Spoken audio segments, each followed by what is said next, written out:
кто вам вешало там скинут Лукашенко в 2020 году. Как в этом известном анекдоте, что бы ни собирали, получается автомат Калашникова. Да? Родители моего мужа были найдены мертвыми в квартире. Стать на сторону слабого – это значит сознательно себя подставить под удар. Считали побежденными, например, Германия живет намного лучше, чем Россия. Добрый день, дорогие друзья! И сегодня мы продолжаем наш цикл вебинаров и поговорим сегодня на такую важную тему, как «Женщины, мир и безопасность».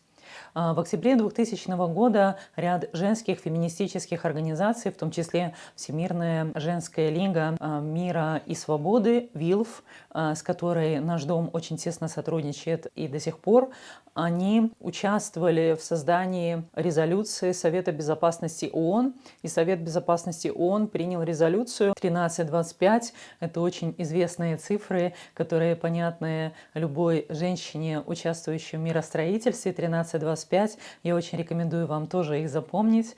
Это резолюция о том, что женщины имеют полное право и должны быть вовлечены в процессы миростроительства, борьбы за мир на абсолютно всех уровнях и на всех этапах.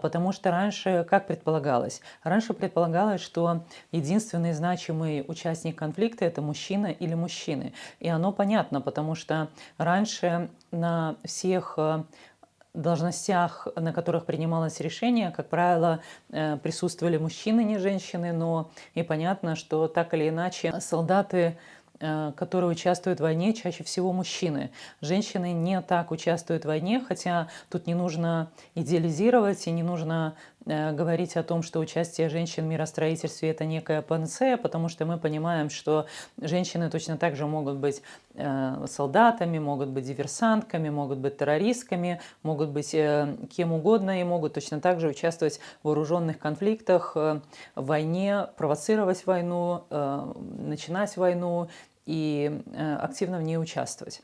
Но вернемся к 1325. Что это такое? Это резолюция, которая была принята Советом безопасности ООН. После нее было принято еще 9 резолюций. И эти резолюции говорят о том, что есть непропорциональное воздействие войны, вооруженных конфликтов и насилия, а также вооруженных кризисов в отношении женщин, что женщины чаще всего являются той группой, которая больше всего страдает от войны, и тут очень сложно с этим спорить. Но при этом также, поскольку это были феминистические организации, которые участвовали в создании резолюции 1325, то, конечно же, они не хотели, чтобы женщин воспринимали только как жертв войны, они также и хотели акцентировать внимание на важности участия женщин в миростроительстве и важности участия женщин и влияния женщин на все военные процессы.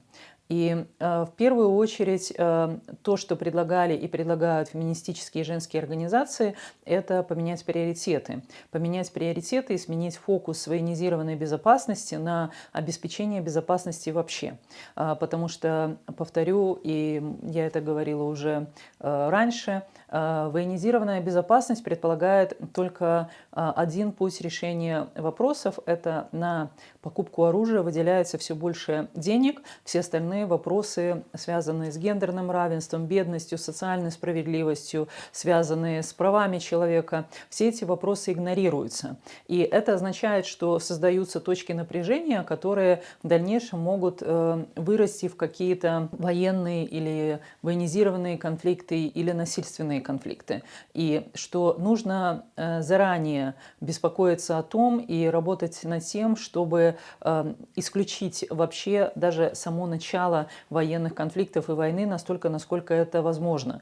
И в этой ситуации резолюция 1325 очень много уделяет внимания, как и в принципе феминистические организации, превенции конфликтов. И здесь, конечно же, уделяется очень много внимания образованию и просвещению людей, потому что, конечно же, человек, который сам стал жертвой насилия, особенно в детстве, гораздо более легко применяет насилие, чем человек, который не становился жертвой насилия там, в детском возрасте. Это уже аксиома. И мы все прекрасно знаем, что если ребенка избивали в семье, то, став взрослым, он гораздо более охотно и часто будет также использовать физические методы наказания в отношении детей. То же самое и с войной. Я не знаю, можно ли было превентивно сделать что-то для того, чтобы избежать войны в 2014, а потом в 2022 году в Украине, но я думаю, что определенные вещи все-таки можно было сделать, и мы просто про них не думали. То же самое касается и Беларуси. Можно ли было избежать такого всплеска насилия в 2020 году превентивно? Конечно, можно, если бы уже последние там 20-30 лет белорусское гражданское общество активно боролось против режима Лукашенко, не просто какие-то отдельные группы, да, а именно все общество, так как боролось в 2020 году, представьте, оно бы боролось, например, в 2001 году. Если бы в 2001 году на улице вышел бы миллион людей, я, поскольку была участником тех событий, я была на Октябрьской площади в 2001 году, в ночь после президентских выборов, то могу сказать, что нас было там немного. Нас было всего несколько тысяч человек, все остальные люди проигнорировали то, что выборы были нечестные, то, что они проходили с нарушениями, но при этом в тот момент Лукашенко был достаточно слаб, и он даже не находился в Минске, он тусовался где-то поблизости к российской границе, он, по-моему, поехал в Полоцк якобы с какой-то инспекцией, да, и, конечно же, массовый выход на улицы даже там 100-200 тысяч белорусских людей, он бы очень быстро решил ситуацию, потому что никто из силовиков бы не защищал Лукашенко так, как они его защищали в 2020 году. Понятно, что очень сложно и, наверное, уже бесперспективно говорить про что бы было, когда бы, да, история не имеет сослагательного наклонения, но тем не менее, когда белорусские государственные газеты вышли с белыми пятнами, потому что отказались замалчивать то, что Лукашенко приказал не печатать доклад о коррупции, который подготовил Сергей Антончик, профсоюзный лидер на тот момент, это общество пропустило, и не было никакой реакции. Хотя газеты максимально сигнализировали, что вводится цензура. И что мы сегодня видим? Мы сегодня видим, что даже независимые медиа, которые оказались в изгнании, они вводят самоцензуру не только уже по отношению к белорусскому режиму, но и в отношении определенных демократических лидеров, потому что они боятся реакции, боятся того, что будет какая-то ответная реакция, довольно негативная для них. И белорусское общество не будет защищать свободу слова и не будет защищать право получать информацию без цензуры. Это действительно есть огромная проблема, которая тоже очень тесно связана с миром и безопасностью. Не может быть безопасным то общество или та страна, в которой замалчиваются важные проблемы, касаемые жизни, здоровья и благополучия граждан этой страны. И мы видим, что именно это и происходит в Беларуси. Поэтому то, что произошло в 2020 году, это, конечно, попытка изменить ситуацию и выиграть выборы, вернуть Беларусь на демократический путь, но уже в ситуации, когда болезнь развивалась 30 лет. Вы же понимаете, это то же самое, как с раком. Если рак лечить на начальной стадии, то он лечится довольно легко, и очень много шансов остаться в живых человеку и дальше продолжать жить полноценной здоровой жизнью.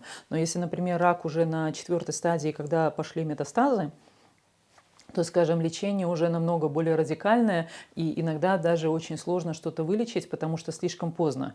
Вот в 2020 году, конечно же, мы все пытались изменить ситуацию и победить, и вернуть Беларусь на демократический путь, но понятно, что все 30 лет Лукашенко укреплялся, активно укреплялся, строил силовые структуры и понимал, что рано или поздно будет такой момент, когда белорусский народ захочет взять власть в свои руки и захочет жить согласно белорусской конституции. И этот момент наступил. Он наступил в августе 2020 года, но Лукашенко к нему оказался готов, а белорусское общество, конечно же, которое только начало активно бороться за свои права массово, ему было очень тяжело сопротивляться людям, которые 30 лет специализировались на подавлении прав и свобод и специализировались на различных репрессиях.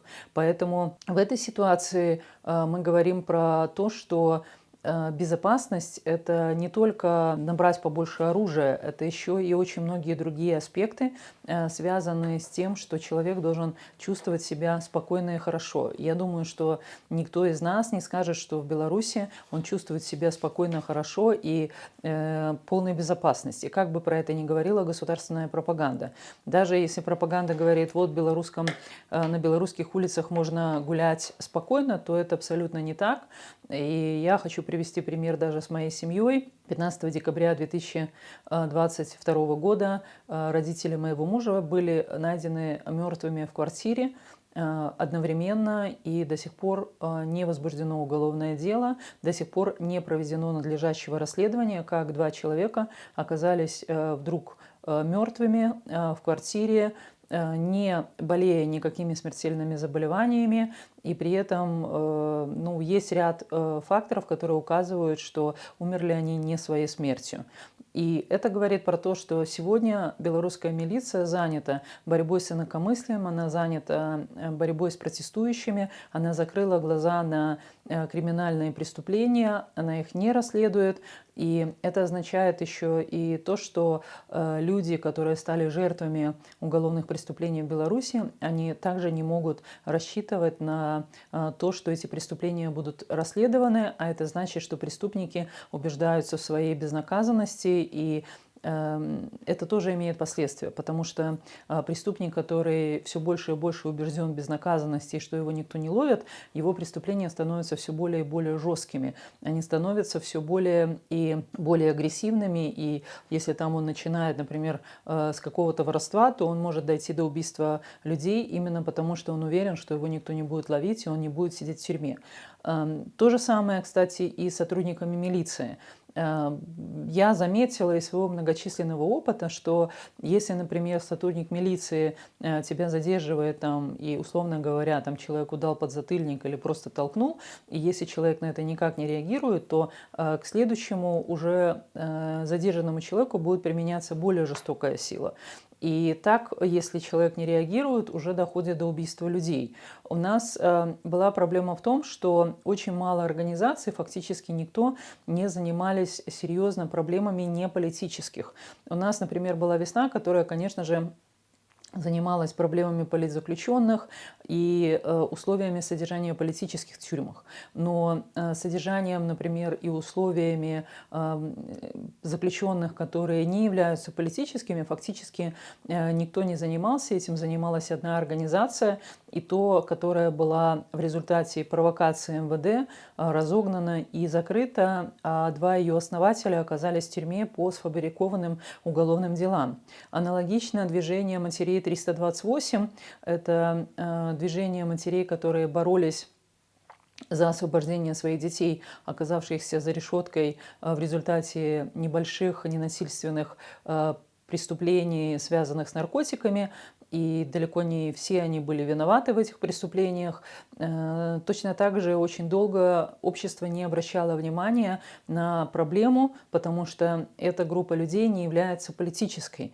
Поэтому матери 328, им пришлось пройти очень большой путь, примерно 7 лет, 7-8 лет до того, как общество вообще стало обращать внимание на то, что эта проблема существует. Поэтому безнаказанность, скажем так, при совершении преступления, она порождает все большую жестокость, и она приводит к тому, что, собственно, преступник, в данной ситуации это государственные структуры, тот же МВД или Лукашенко, как в прошлом президент Беларуси, они чувствуют, что они могут избежать наказания, и они могут совершать очень тяжелые уголовные преступления и не опасаться какого-либо уголовного преследования. И это тоже вопрос безопасности, который не решается, например, просто массовой закупкой оружия для белорусской армии, потому что это совсем другой аспект нашей безопасности. То же самое, как и право сменять власть на честных и свободных выборах, потому что если такого не происходит, то все проблемы общества, они просто загоняются в такой тупик, выход из которого только вооруженный конфликт, который, как вы понимаете, не увеличивает безопасность членов белорусского общества.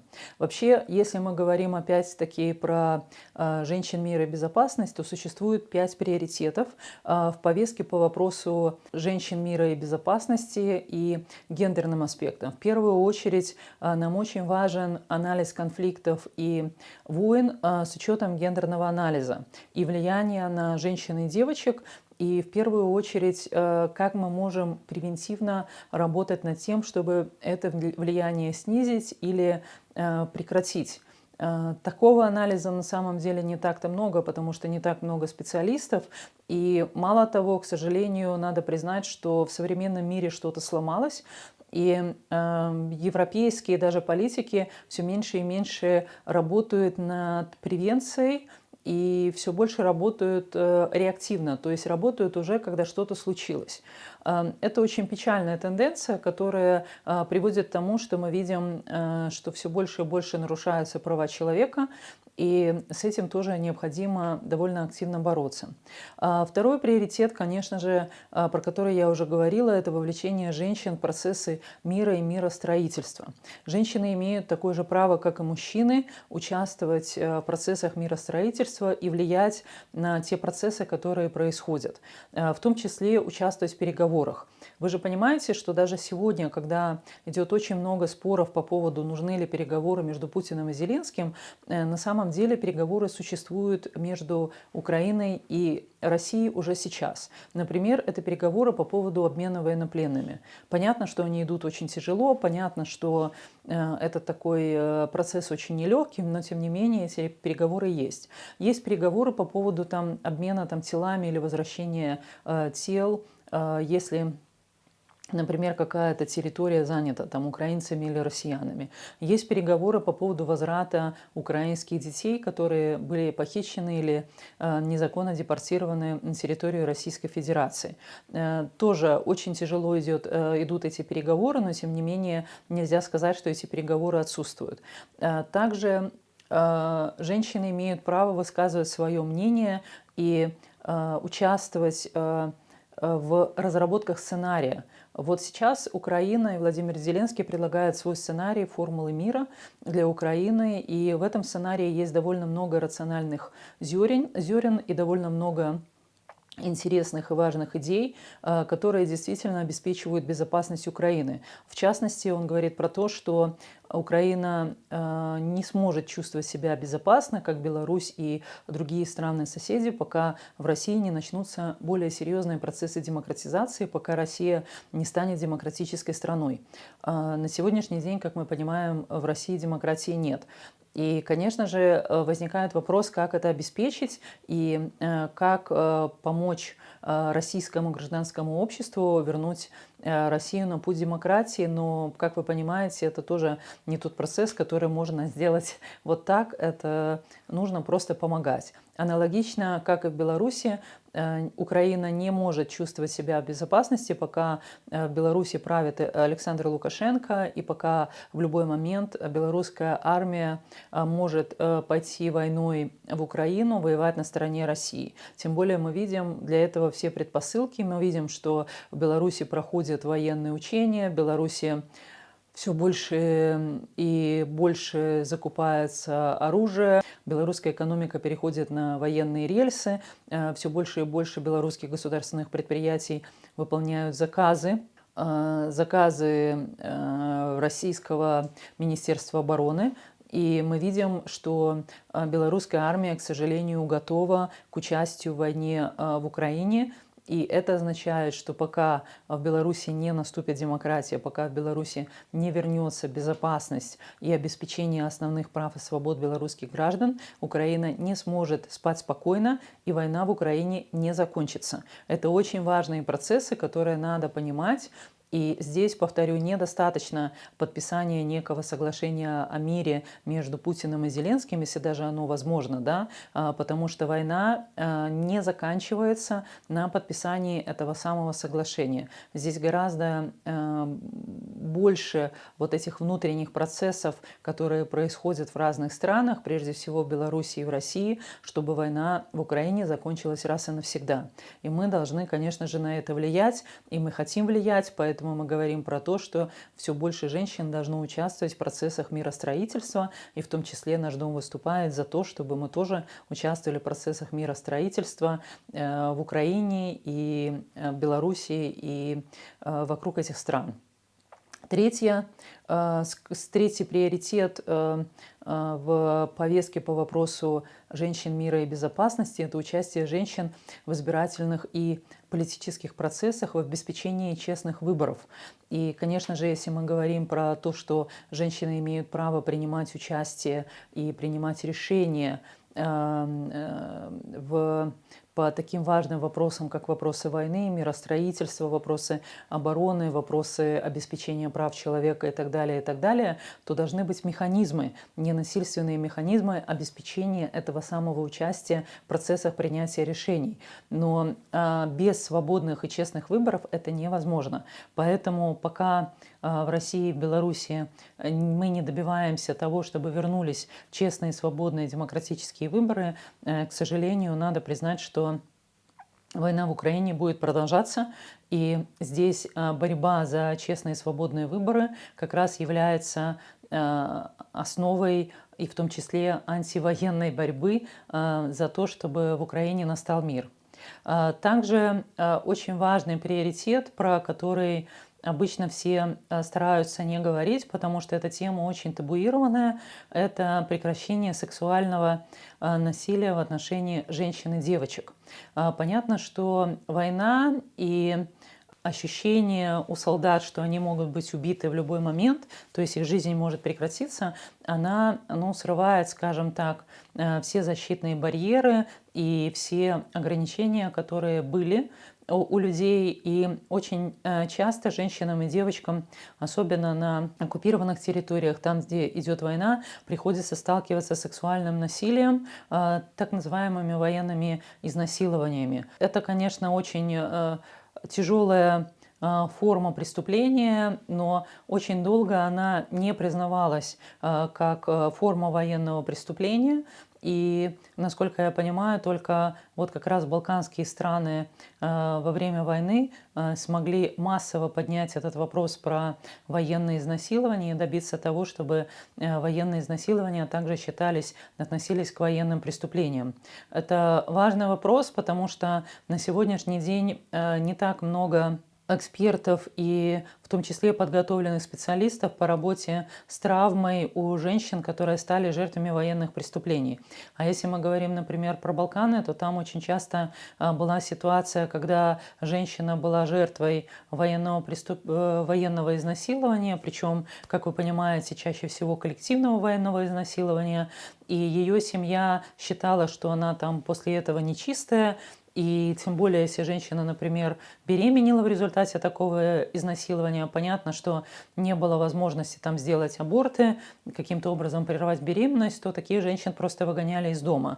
И для семьи это был позор, потому что все равно считалось, как вы понимаете, считается, что изнасилование не может произойти, если женщина сама этого не хочет. Сейчас, конечно, подход изменился, мы уже все понимаем, что изнасилование происходит не по воле и не по вине жертвы изнасилований, и в изнасиловании жертва не виновата никогда, виноват как раз агрессор, виноват насильник, особенно это касается военных изнасилований, но тем не менее до сих пор вот этот тип преступлений, с ним очень тяжело работать, потому что он требует особой подготовки для работы с жертвами изнасилований и фиксации, в том числе всех этих, скажем, процессов и так далее. Не говоря о том, что очень часто жертвы военных изнасилований, они не остаются в живых. Их просто сначала над ними издеваются, их пытают, ну и, соответственно, насилуют, а потом убивают. Поэтому жизнь без сексуального насилия и борьба с сексуальным насилием – это также является одним из основных приоритетов, которые должны обеспечить мир и безопасность для женщин. Следующий приоритет очень важный – это обеспечение всестороннего учета гендерных аспектов абсолютно во всех программах, государственных программах, которые так или иначе внедряются. И это касается, конечно, не только стран, где идет война, таких как Украина, это касается и Литвы, и Латвии, и Эстонии, и Польши, и Беларуси, но понятно же, что это требует определенных затрат. И если затраты идут только на военную сферу, то уже затраты на другие сферы, прежде всего социальную и культурную, они катастрофически уменьшаются, и, соответственно, уже не то, что там до гендера, вообще очень часто до решения очень многих проблем не остается ни времени, ни денег, ни сил. Также, если мы говорим про 1325, это волшебное число для всех женщин, которые хотят участвовать в процессах миростроительства, то есть 4 таких основных составляющих. В первую очередь роль женщин в предотвращении конфликтов. И здесь я бы хотела еще раз напомнить ситуации, когда от женщин очень часто зависит, идут ли мужчины на войну. В России были случаи, они фиксировались не один раз, когда именно женщина была инициатором того, что мужчина шел на фронт и брал оружие в руки, потому что женщине хотелось быть матерью или женой героя, и она считала, что это очень мужской поступок, если ее мужчина идет на войну и в ней участвует. Но были и другие случаи, есть другие случаи, когда именно женщины делают все, чтобы их мужчины не участвовали в войне. Конечно же, это прежде всего касается и чаще всего касается матерей, молодых мужчин. Матери очень часто выступают за то, чтобы сыновья не участвовали в войне, прячут своих сыновей. И это касается не только российских откатчиков по соображениям совести, это касается, конечно, и белорусских, и украинских откатчиков по соображениям совести. И сейчас на территории Евросоюза находится около 650 тысяч молодых украинских мужчин, которые пригодны к мобилизации и к участию в войне. Но, конечно же, они там находятся, потому что они не хотят идти на фронт. И прежде всего, понятно же, что они находятся с помощью и очень большой поддержкой женщин в их семьях. Женщины не хотят участвовать, не хотят, чтобы их мужчины участвовали в войне и шли на фронт. И вы знаете, в этой ситуации я не судья, я не могу говорить, что нужно поступить так или иначе. Тут такая ситуация, когда каждый человек может решать за себя, исходя из тех моральных ориентиров и установок, которые есть у него внутри.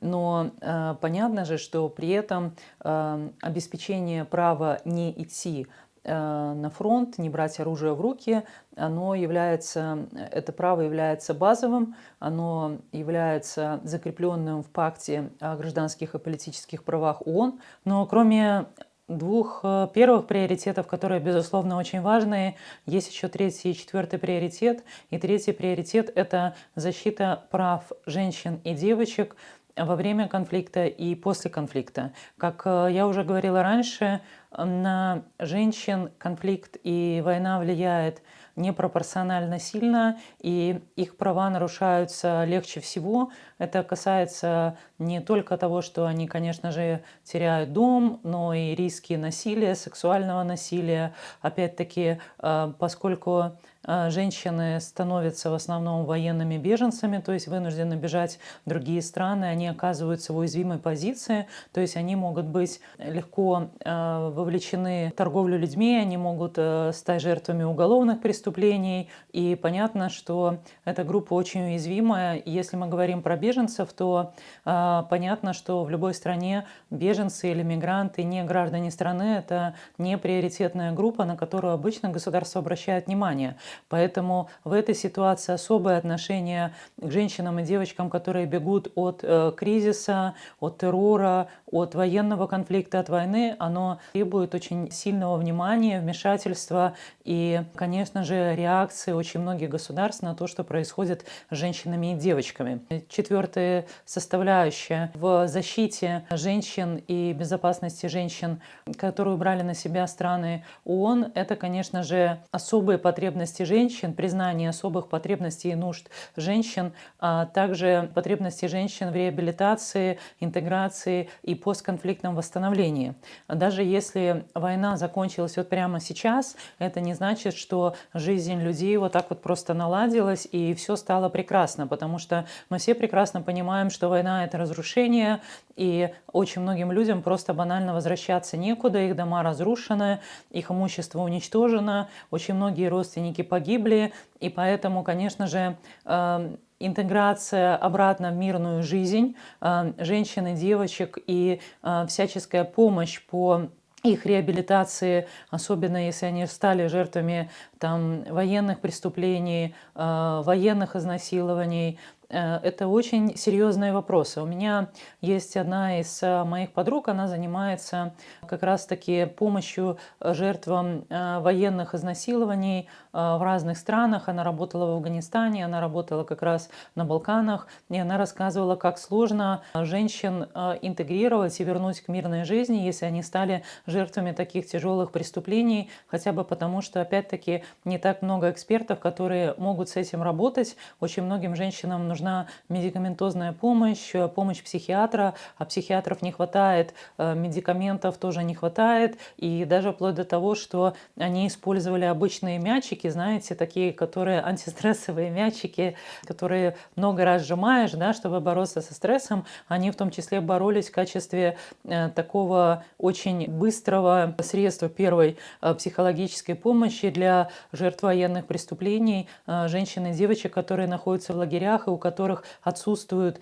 доступ к какой-либо другой медицинской или психологической помощи. Поэтому ситуация, конечно, очень нелегкая. Вспомним, что только Польша приняла 4 миллиона украинских беженцев с февраля 2022 года. И понятно, что все эти люди, вынужденные бежать от войны, они оказались в очень тяжелой ситуации, без дома, без средств к существованию в разных странах. И именно внимание разных стран, волонтеров, общественных организаций к нуждам женщин и девочек, бежавших от войны в Украине, они помогли очень многим людям. И я очень горжусь тем, что белорусские волонтеры, которые сами оказались в очень тяжелой и кризисной ситуации, убегая от террора, в том числе белорусские волонтеры в Литве и Польше, оказали очень большую помощь украинским беженцам, которые бежали от войны как раз весной 2022 года.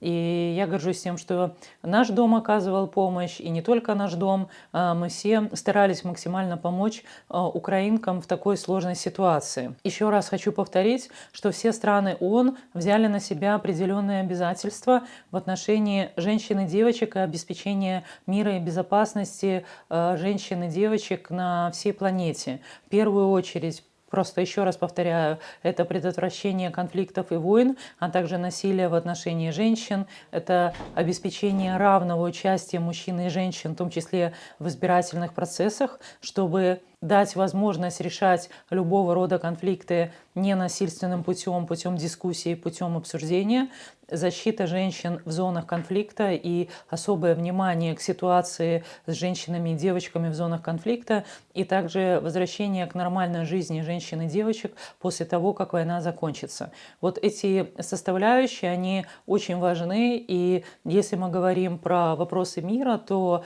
вот эти 4 аспекта, они должны учитываться для формирования любых программ и любых проектов для того, чтобы обеспечить всестороннюю поддержку женщинам и девочкам по обеспечению их безопасности.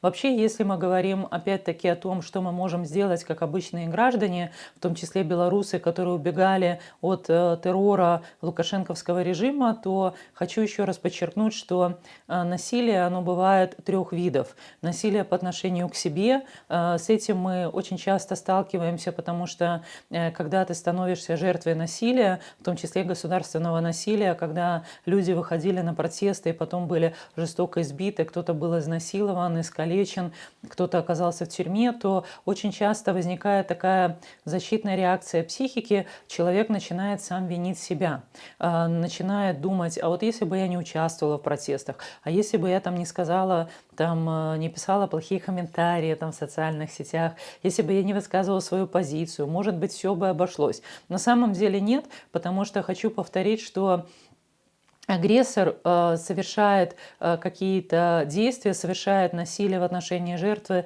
не потому, что жертва его чем-то спровоцировала, а потому, что он уверен в своей безнаказанности. Все, что делал Лукашенко в 2020 году и его силовики, они делали, потому что они были уверены в своей безнаказанности и что они не будут отвечать перед белорусским народом. Конечно же, Лукашенко был уверен, что со временем все забудется, и он приложил массу усилий для того, чтобы уничтожить улики, уничтожить следы преступлений, уничтожить документы, запугать свидетелей, но тем не менее это все никуда не пропало.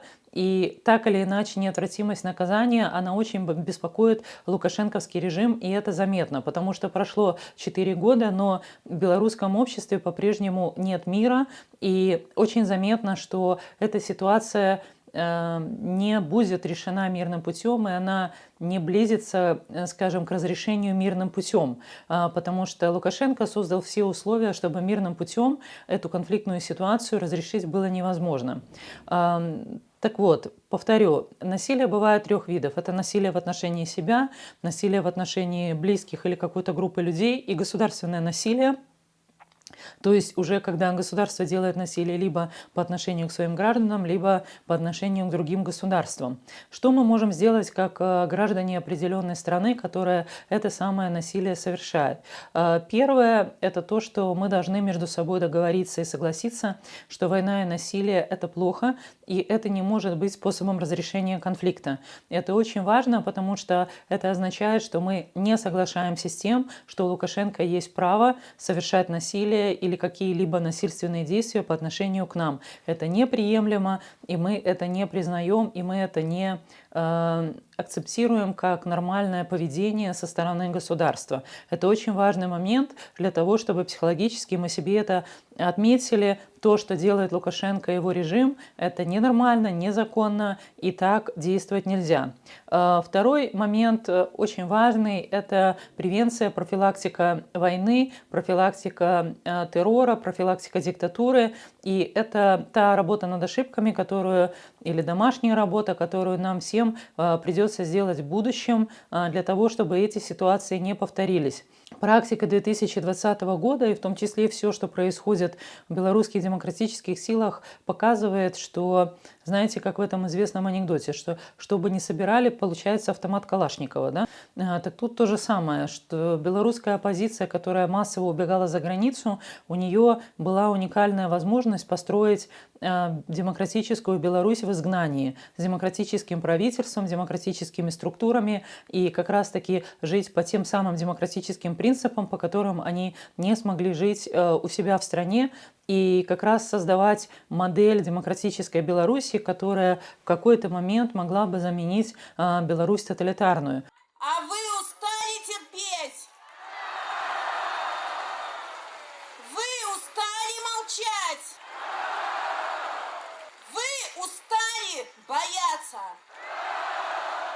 Но практика показала, что люди, которые сами стали жертвой насилия, которые пережили вот это насилие, собственно, сами, они оказались в такой ловушке, в треугольнике Капмана, когда они сами стали воспроизводить вот эту самую насильственную модель, они сами стали воспроизводить такую плохую копию белорусской диктатуры. И, к сожалению, это правда. Мы видим, что все, что происходит сегодня в демократических силах, это, по сути, такой очень плохой копипаст системы Лукашенко, где люди не стараются быть демократическими лидерами, они стараются быть просто новым Лукашенко. И поэтому очень часто выглядит так, что Тихановская и Лукашенко просто друг друга зеркалят, потому что они так и не смогли выработать какие-то другие модели. Но если от Лукашенко, собственно, и не было никакого ожидания, что он способен выработать демократические модели управления, это невозможно. Это понятно, что это человек-агрессор, он диктатор, 30 лет он занимался только тем, что плодил насилие и распространял насилие, то от Тихановской все ожидали, что она все-таки сможет вырасти в настоящего демократического лидера и сможет выработать демократические модели управления. Этого, к сожалению, не произошло, и мы видим, что на сегодняшний день белорусское демократическое общество находится в такой депрессии и в таком очень разрушенном состоянии, именно потому что они постарались или попытались воспроизвести диктаторскую модель управления Беларусью, но не демократическую. И нам для того, чтобы белорусское демократическое общество вышло из этого кризиса, к сожалению, нам нужно все-таки переламывать себя, выходить из этого треугольника Капмана и начинать строить все-таки демократические структуры, что очень нелегко, потому что на словах все вроде как готовы, теоретически все призывают к демократии и к демократическим моделям, на практике оказывается все как-то не совсем так. Поэтому профилактика диктатуры и работа над тем, чтобы больше не возникало тоталитарных практик в управлении, либо в демократических структурах, это очень важный момент. В том числе мы возвращаемся к вопросу о свободе слова, как, например, белорусским медиа, все-таки оказавшись в изгнании, не потерять или развивать свободу слова. И мы видим, что с этим также возникают огромные проблемы, существуют черные списки людей, которых нельзя упоминать в демократических медиа, поскольку это конкуренты Тихановской. Мы видим политические заказы, атаки на различных людей, где печатается, как вот, ну, яркий пример, конечно, это «Наша Нива», газета, которая занимается распространением фейков, атаками и ложной информации в отношении всех, кто задает вопросы там по Светлане Тихановской или каким-то образом покритиковал Светлану Тихановскую. Мы видим, что медиа, ряд белорусских медиа, которые себя позиционировали как демократические, они превратились, по сути, в обслуживающий персонал определенной политической силы, в данной ситуации Светланы Тихановской, и они утратили, собственно, свою функцию быть средством массовой и независимой информации. Это все очень тесно связано как раз-таки тоже с вопросами мира и безопасности, потому что без получения объективной, независимой, всесторонней информации о том, что происходит вот вокруг нас, мы не можем выработать правильные модели поведения, мы не можем выработать правильную стратегию, ну и, соответственно, мы будем делать ошибки, которые будут накапливаться и будут только ухудшать ситуацию. Также очень важно активно бороться с насилием, с травлей, с несправедливостью, потому что именно насилие, травля, несправедливость, оно запускает вот этот треугольник Капмана, про который я говорила. По сути, это круг, по которому бегают разные игроки, занятые, собственно, вот этой самой игрой, а не выработкой стратегий профилактики войны и военных конфликтов. Напомню, что треугольник Капмана – это такая структура, когда есть жертва, агрессор и спаситель, которые бегают друг за другом и периодически меняются местами. То есть спаситель жертвы может превратиться в агрессора, агрессор может превратиться в жертву и так далее, и так далее. И здесь, в этой ситуации, к сожалению, этот круг, он очень тяжело разрываемый, и он разрываемый только в ситуации, когда участники этого круга, они понимают, что происходит, и они стараются из этого самого круга выйти. Вот мы оказались вот в этом вот замкнутом кругу, так или иначе, я говорю про белорусов, и выход из этого круга, он для нас уже довольно болезненный и довольно непростой. Также, конечно же, для того, чтобы нам выйти из всей этой ситуации и прекратить войну и насилие, нам нужно очень четко понимать, что такое насилие, травля, война, и нам нужно изучать эти процессы, потому что мы сталкиваемся очень часто с тем, что суждение про войну, про военные конфликты, про насильственные конфликты, про террор, оно очень часто очень поверхностное. Например, белорусы очень часто сталкиваются с обвинениями со стороны украинцев, а что вам мешало там скинуть Лукашенко в 2020 году, или вот сейчас почему белорусы массово не выходят и не протестуют на улицах против войны. Опять-таки такие же претензии идут к россиянам, почему россияне не могут остановить войну вот прямо немедленно, и возлагается ответственность на каждого, уже коллективная ответственность, да, но это все не помогает, потому что для того, чтобы остановить войну, недостаточно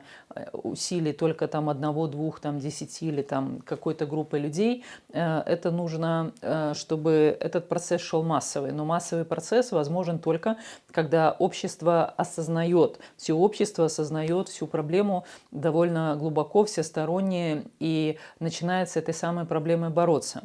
Но с проблемой бороться невозможно, когда общество находится в глубокой депрессии, о чем прекрасно знают Владимир Путин и Александр Лукашенко, и они сознательно свои общества в эту самую депрессию вгоняют. Почему возникает депрессия? Потому что, во-первых, люди начинают винить себя во всем, что происходит.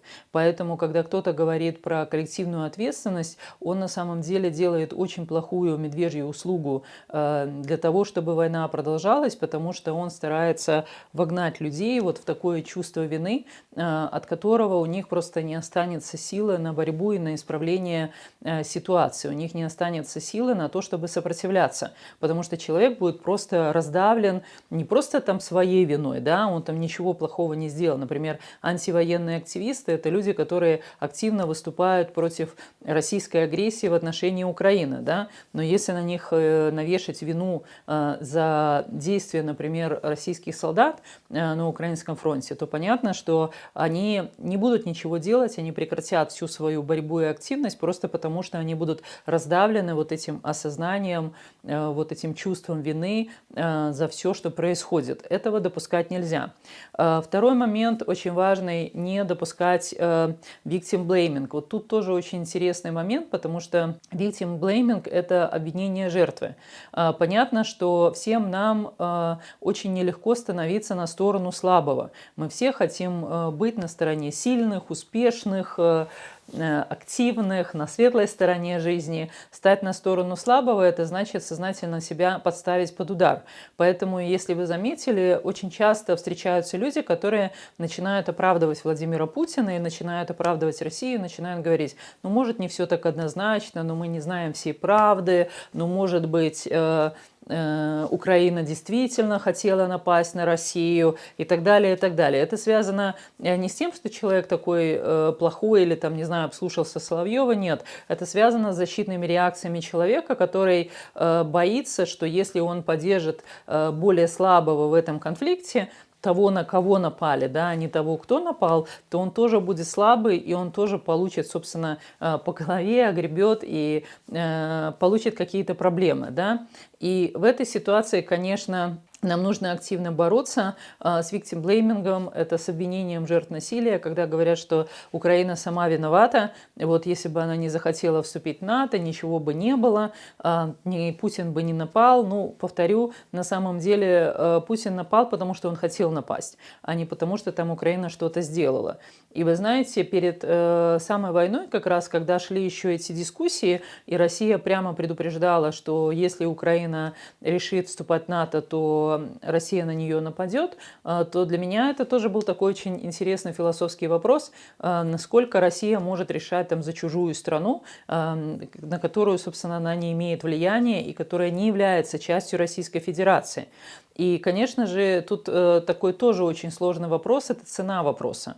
Насколько Украина готова защищать свой выбор и не готова идти на поводу агрессора. Мы теперь видим, что Украина готова платить свою цену за свой выбор, и мы видим героические усилия украинского народа, который активно сопротивляется всей агрессии. Я слышала очень много сомнений разных европейских политиков в феврале 2022 года, когда они были просто уверены, что Путин сможет захватить Киев там, ну не за 2 дня, а может там за 3, за 5, и что Киев не сможет выстоять. Но Киев выстоял, прежде всего потому, что Владимир Зеленский отказался покинуть Киев. Он сказал, что он будет до конца. И для очень многих людей это, конечно, был символ сопротивления, и они тоже начали сопротивляться, но при этом очень многие люди, к сожалению, не верили в то, что Украина сможет выстоять и сможет отстоять свой выбор. Но здесь как раз, повторю, очень важно поддерживать жертву в ее защите и в ее стремлении защищаться от агрессора, и не пытаться обвинять и придумывать какие-то аргументы, что она сама виновата, что на нее напали. Очень важно помнить, что агрессор в данной ситуации, когда начинает войну, у него есть одна цель – это причинить намеренный вред жертве. То есть это никогда не бывает так, что там случайно напал, не подумали, так получилось и так далее, и так далее. Нет, это касается абсолютно любых видов насилия, будь то война, вооруженный конфликт, насилие в семье или насилие в школе. Нет, это всегда намеренный вред для другого человека или для какой-то группы людей, ну или в данной ситуации для какого-то государства. То есть мы помним про то, что это не случайно, и это не произошло так, что люди не хотели. Война всегда начинается именно потому, что какая-то страна этого хочет, и она нападает. В данной ситуации Россия. Также война, она очень тесно связана с такими очень негативными чувствами. Это гнев, страх, фрустрация, желание повысить свой статус каким-то образом. И что самое интересное, эти все чувства испытывает не жертва. Все эти чувства испытывает агрессор. Именно поэтому он нападает. Жертва эти чувства не испытывает. Она уже испытывает, конечно, когда есть угроза там, убийства или там, физического насилия, но война начинается именно из-за того, что агрессор чувствует себя очень неуверенно, и он чувствует очень большой страх. И мы видим в ситуации с Россией, что это действительно так и произошло. Я связываю войну в Украине с желанием реванша у российских элит, и понятно почему. Потому что в советское время, когда закончилась Вторая мировая война, стало понятно, что жертвы советского народа или там советских народов, они действительно очень бесконечные. И в воздухе, конечно же, повис или висел все эти десятилетия один вопрос: за что? Вот почему мы так плохо живем? Или там, что произошло с людьми или там солдатами с инвалидностью после войны, да? Почему там продолжились политические репрессии? Почему были политические репрессии до войны? То есть эти все вопросы, они, конечно же, не задавались вслух, но тем не менее они были в такой скрытой зоне, и они циркулировали. И у советского правительства, конечно же, был один такой очень большой ответ на всех. Да, у нас все это происходило, но у нас зато была одна большая, великая победа для всех. И на всех, которая оправдала вот эти все жертвы, оправдала репрессии, оправдала то, что происходило. И как раз этот ответ, конечно же, устраивал, не устраивал, но, по крайней мере, он так негласно звучал и в пропаганде, и в медиа, и в учебниках истории, и в учебниках человекообщества и так далее, и так далее. Но когда Советский Союз развалился в 90-е, люди получили возможность путешествовать. И как раз из бывшего совка люди, конечно же, этим стали активно пользоваться и стали ездить по всем странам, и вдруг с удивлением для себя обнаружили, что побежденные, да, так, или страны, которые считали побежденными, например, Германия, живет намного лучше, чем Россия. И тогда возник второй вопрос: почему? И этот вопрос тоже очень негласно копился очень много лет, и этим самым поджимал российскую элиту, которой нужно было найти ответ на этот вопрос. Почему побежденная страна в результате за несколько десятилетий вдруг оказалась живущей гораздо лучше, чем, например, победители, которые эту войну выиграли? Как так получилось? И российскому правительству нужно найти ответы на эти вопросы, но найти ответы на эти вопросы невозможно без возвращения к истории. И здесь мы опять-таки возвращаемся к такому важному понятию, как историческая память. И это понятие очень тесно связано тоже с вопросами мира и безопасности, что является важным и что является серьезным, что люди помнят из тех исторических событий, которые происходили. И не просто помнят, а что они отрефлексировали. Потому что если мы посмотрим на учебники истории даже во времена там, независимой Беларуси или России, которая была там условно-демократической в тот момент, люди только-только стали говорить про репрессии 30-х годов. Но не произошло массового осмысления, не произошло открытия архивов, не произошло массовой дискуссии про то, что происходило, репрессии НКВД, КГБ и так далее, и так далее. То есть это только стали трогать эту тему. То же самое репрессии там, после войны. И получилось, что это все ушло в такую серую невидимую зону, которая тоже начала рождать вот эти вот фрустрированные вопросы, которые никто не задавал вслух, но тем не менее, которые так или иначе вот просто висели в воздухе.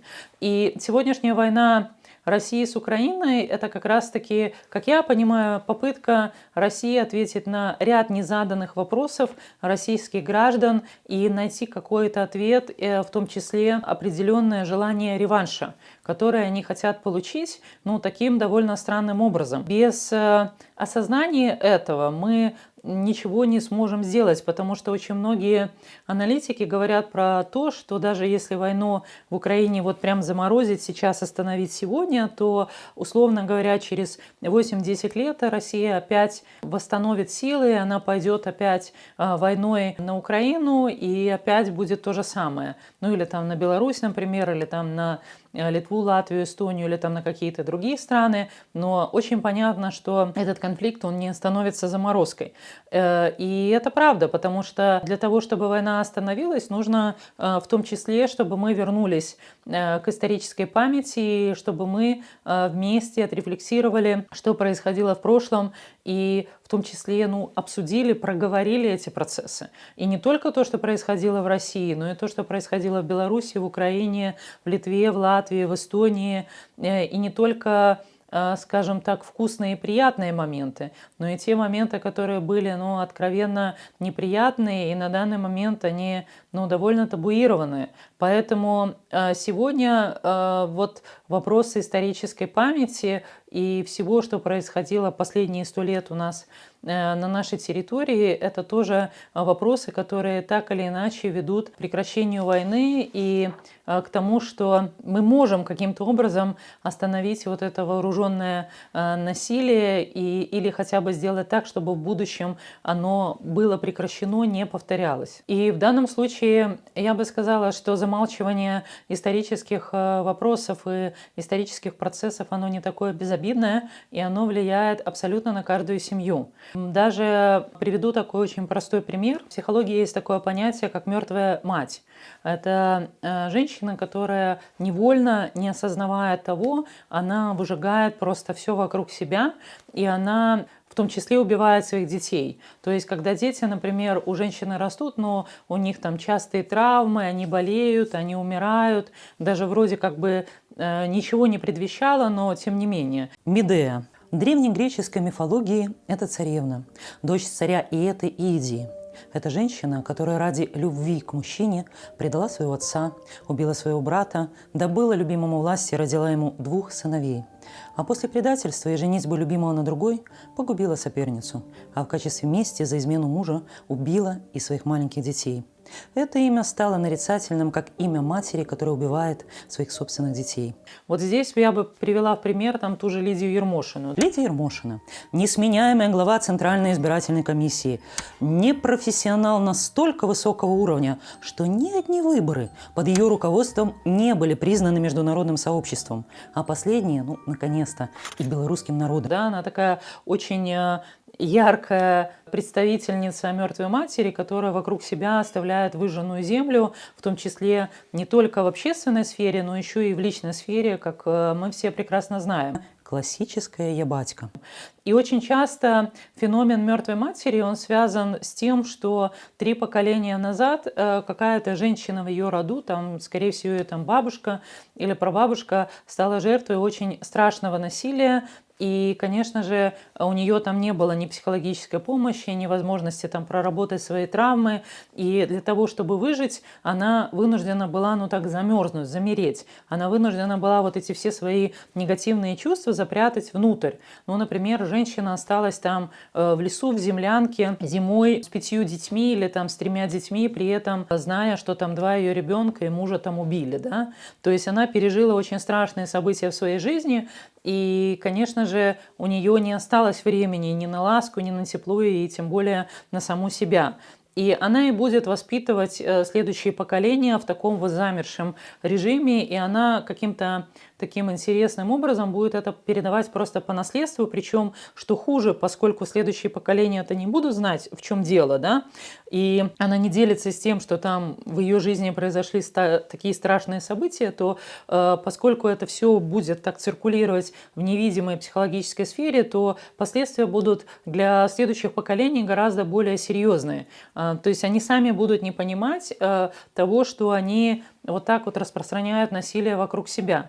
Поэтому для того, чтобы нам прекратить войну, террор, насилие в нашем регионе, нам, повторю, нужно вернуться к историческим событиям, причем вернуться к каждому и к историческим событиям не только вот в глобальном смысле, что происходило со странами, но и к событиям, что происходило с нашими семьями, с нашими близкими, с нашими родственниками в этот момент. Поэтому давайте работать вместе, чтобы остановить войну, чтобы остановить насилие и чтобы прекратить весь террор, который сегодня идет в нашем регионе.